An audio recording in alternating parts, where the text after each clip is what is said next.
Are coming from, they're coming from this.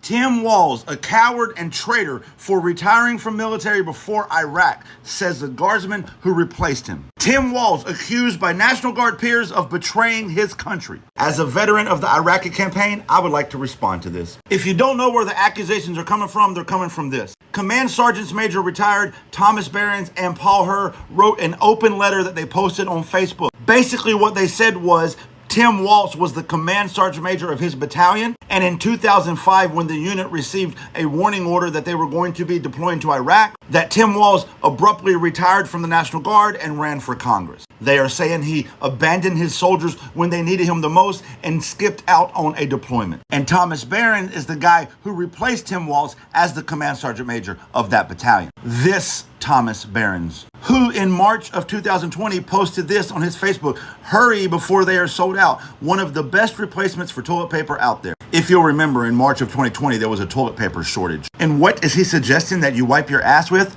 Socks that have the logo of the Democratic Party on it. What about this post from December of 2019? If you're having a bad day, just remember there's a Mr. Pelosi. Or what about this post from January where he's taking shots at Joe Biden? That's the Thomas Behrens that wrote the open letter. Thomas Behrens, who is very clearly MAGA, who very clearly has political motivations in his interpretation of Tim Walz's exit from the National Guard. My interpretation as a soldier and veteran myself is this. He was a command sergeant major. If he was just trying to dodge a deployment, he didn't need to retire, leave, or do anything sneaky to do it. He had the position and power to do it. And according to people who served under him, they said the following. He talked with us for quite a while on that subject. He weighed the decision to run for Congress very heavy. He loved the military. He loved the Guard. He loved the soldiers that he worked with. You can't just run for Congress. The stars have to be aligned. A seat has to be vacating in the party that you want to run for. It has to be the right year. You have to be in a position to campaign, raise money, etc., etc. So it's very clear what happened here. Tim Walz was considering a congressional run for a while, as that guy said. In 2005, the stars were aligned, and it just so happened that his unit got tagged for an upcoming deployment. So he was at a crossroads that he weighed heavily and made a hard decision. That decision led to a political career that took him to the governor of Minnesota, where he did a lot of amazing things that he can be proud of. And through his work, we can see his character. And a guy with his character is not the guy that Thomas Behrens and Paul Hur is accusing him of being,